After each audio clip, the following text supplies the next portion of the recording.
you may be thinking as we present this today, boy, some of my students are going to ask a lot of what-if questions. What if they ask what-if questions? It's also possible that some of your students may need extra assistance. Some of them are going to listen to you diligently and still make mistakes. You'll need to correct those mistakes.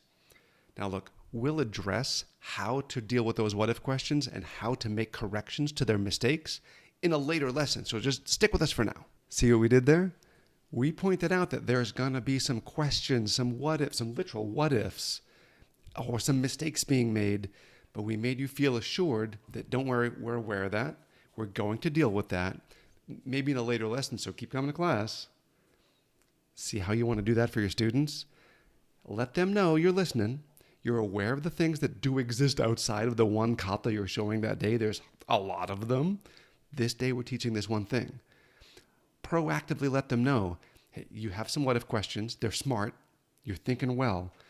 We're going to get to those. So bear with me. Focus on this lesson. That's really what we want for them, is to focus on that lesson. This helps them get there. Now, everyone runs into this, is they've got this cool game plan set up, like a lesson plan for the day. And then they show up and, the one student there who's always asking really intelligent, hard questions. Yeah. It's like, oh, but sensei. And you're like, oh, what are you going to ask? It's going to derail the whole thing. And it's like this, like just the waiting game. Like this is not going to work. You're going to ask me something I'm not ready for, or you're going to ask something that goes in a whole different direction. Just preempt it. Just tell them, hey, everyone, there's some other things that might happen here. Maybe even point out a couple. Oh, this was against a punch. What if it were 2 punches or a kick?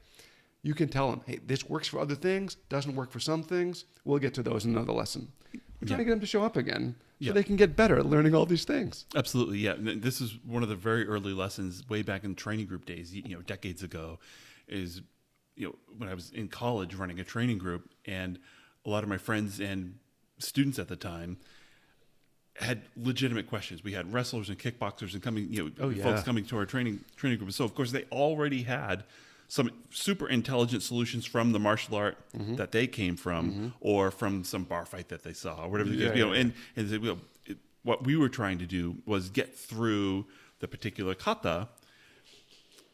So one thing that I started implementing early on that was super successful was right at the beginning of class saying, okay,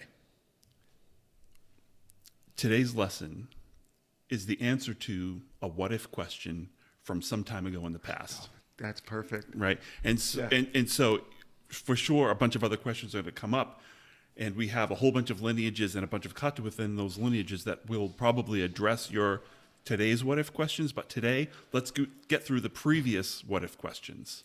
Oh my gosh, steal that. That's the best thing I've ever heard. Yeah. Hey, today's lesson is yesterday's what if, or tomorrow's what if, is another class's what if. Yeah. Of course it is. Right, yeah, of course that's what it is. And this is why we don't just have one technique or one kata in these lineages, because every single one of them is an answer to a different what if question, right?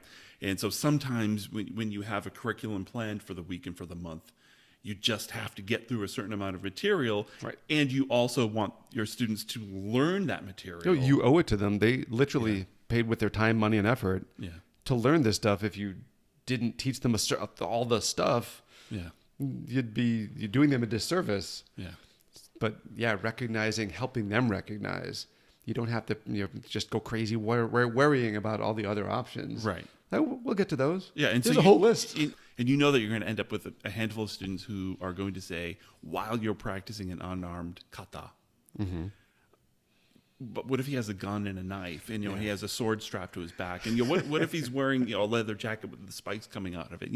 All these sorts of wild what if questions that come from some wisecrackers in your class. Sure, none of them are totally out of left field, but some of them. No, yeah, sure. I'm sure those situations have existed at some point in time.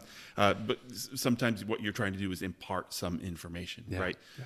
And so rather than having to derail the whole lesson, absolutely. Yeah, say, oh, that does exist. We'll get to that. Yeah, and so we're showing you preemptively here how to deal with what-if questions right there in the moment on a daily basis. Yeah, and heck, if I showed up to your class as a student and I had, and maybe in the back of my head, oh man, but what if he did this? And maybe I'm too shy to ask.